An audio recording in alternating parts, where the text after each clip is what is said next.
নমস্কার। মহাভারতা ইউটিউব চ্যানেলে মহাভারতের ধারাবাহিক পর্বে আপনাকে স্বাগত জানাই। আজকের পর্ব রাজা শিবির চরিত্র। চ্যানেলে যারা নতুন তাদের অনুরোধ জানাবো চ্যানেলটি সাবস্ক্রাইব করে মহাভারতের ধারাবাহিক পর্বগুলো শ্রবণ করুন। আসুন আজকের পর্ব শুরু করি। মার্কণ্ডেয় মুনি বললেন, যুধিষ্ঠির, কোনো এক সময়ে দেবতারা ঠিক করলেন যে পৃথিবীতে গিয়ে তারা উশিনরীর পুত্র রাজা শিবির সাধুত্ব পরীক্ষা করবেন। অগ্নি তখন পায়রার রূপ ধারণ করলেন এবং ইন্দ্র বাজ পক্ষীর রূপ ধরে মাংস খাওয়ার জন্য পায়রার পিছনে পিছনে ধাওয়া করলেন। রাজা শিবি তার দিব্য সিংহাসনে বসেছিলেন। পায়রা গিয়ে তার কোলে পড়ল। রাজার পুরোহিত তাই দেখে বললেন, রাজন, পায়রাটি বাজ পাখির ভয়ে প্রাণ রক্ষার তাগিদে আপনার শরণ গ্রহণ করেছে। পায়রা বলল, মহারাজ, বাজ আমাকে তাড়া করেছে, তাতে ভয় পেয়ে আমি প্রাণ রক্ষার জন্য আপনার কাছে এসেছি। আমি প্রকৃতপক্ষে পায়রা নই, ঋষি। এক শরীর থেকে আমি অন্য শরীর পরিবর্তন করেছি। প্রাণ রক্ষা করার জন্য এখন আমি আপনার শরণাগত। আমাকে রক্ষা করুন, আমাকে ব্রহ্মচারী বলে জানবেন। বেদের সাধ্যায় করে আমি শরীর দুর্বল করেছি।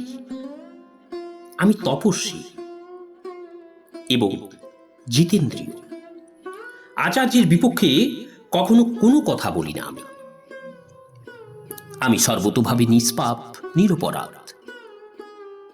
আমাকে বাজির কুক্ষিগত হতে দেবেন না মহারাজ। তখন বাজ বলল, রাজ, আপনি এই পায়রাটির জন্য আমার কাজে ব্যাঘাত ঘটাবেন না। রাজা বলতে লাগলেন, এই বাজ এবং পায়রা যেমন শুদ্ধ সংস্কৃত ভাষা বলছে, কেউ কি তেমন কোনো পক্ষীর মুখে শুনেছ? আমি কি করে এদের প্রকৃত স্বরূপ জেনে এদের প্রতি ন্যায় বিচার করতে পারি? যে ব্যক্তি তার শরণে আসা ভীত সন্ত্রস্ত প্রাণীকে তার শত্রুর হাতে তুলে দেয়, তার দেশে সময় মতো ভালো বৃষ্টি হয় না, তার বপন করা বীজে গাছ হয় না, সংকটের সময়ে কেউ তাকে রক্ষা করে না, তার সন্তানের অকাল মৃত্যু হয় এবং তার পিতৃপুরুষদের পিতৃলোকে স্থান হয় না। সে স্বর্গে গেলেও সেখান থেকে তাকে ধাক্কা দিয়ে নিচে ফেলে দেওয়া হয়। ইন্দ্রাদি দেবতা তাকে বজ্র দ্বারা প্রহার করেন। অতএব যদি আমাকে প্রাণেরও পরিত্যাগ করতে হয়, তাহলেও আমি শরণাগত এই পায়রাকে ত্যাগ করব না। বাজ, তুমি বৃথা চেষ্টা করো না। এই পায়রাকে আমি কোনোভাবেই তোমার হাতে তুলে দেব না। এই পায়রা ব্যতীত অন্য যা কিছু তোমার প্রিয় আমাকে বলো, আমি তা পূর্ণ করব।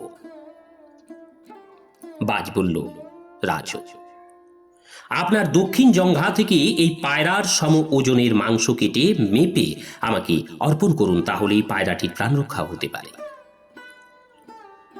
রাজা তখন তার দক্ষিণ জঙ্ঘা থেকে মাংস কেটে তুলাদণ্ডে রাখলেন, কিন্তু তা পায়রার ওজনের সমান হলো না। আরও মাংস কেটে দিলেন, তাতেও পায়রাটাই ভারী হলো। এইভাবে তিনি ক্রমশ তার সর্ব অঙ্গের মাংস কেটে কেটে তুলাদণ্ডে চাপালেন, তবুও পায়রা ভারী হতে থাকল।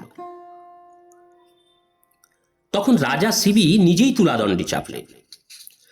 এইসব করতে তার মনে একটু কষ্ট হয়নি। তাই দেখে বাজ বলে উঠল, পায়রা রক্ষা পেয়ে গেছে।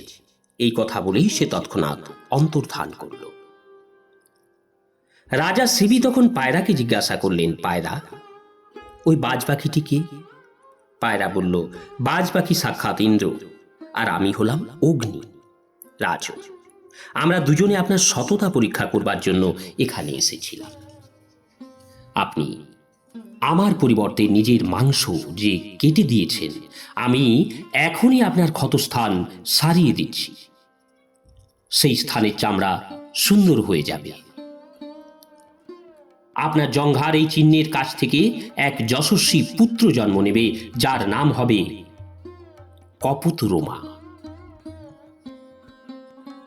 অগ্নিদেব এই কথা বলে চলে গেলেন। রাজা শিবির কাছে কেউ কিছু প্রার্থনা করলে তিনি তখনই সেটা দিয়ে দিতেন। একবার রাজার মন্ত্রীরা জিজ্ঞাসা করলেন, আপনি কি করে এরূপ সাহস করেন? অদেয় বস্তু দান করতে উদ্যত হয়ে যান? আপনি কি যশ লাভের জন্য এরূপ কাজ করেন? রাজা বললেন, না, আমি যশ কামনা বা ঐশ্বর্যের জন্য দান করি না, ভোগের অভিলাষেও নয়। ধর্মাত্মা ব্যক্তিরা এই পথেই অনুসরণ করেন, তাই আমারও এটিই কর্তব্য। এই মনে করে আমি সব কাজ করি। সৎ ব্যক্তিরা যে পথ দিয়ে চলেন সেই পথেই উত্তম পথ, সে কথা ভেবেই আমি উত্তম পথের আশ্রয় গ্রহণ করি। মহর্ষি মার্কণ্ডেয় বললেন, মহারাজ শিবের এই মহত্ব আমি জানি, আমি তাই তোমাদের কাছে সেটি যথাসাধ্য বর্ণনা করলাম। নমস্কার, আজকের পর্ব এখানেই শেষ করছি। আসবো আগামী পর্ব নিয়ে, দানের জন্য উত্তম পাত্রের পরীক্ষা করা এবং দানের মহিমা। চ্যানেলে যারা নতুন তাদের অনুরোধ জানাবো চ্যানেলটি সাবস্ক্রাইব করে মহাভারতের ধারাবাহিক পর্বগুলো শ্রবণ করুন। রাধে রাধে, হরে কৃষ্ণা।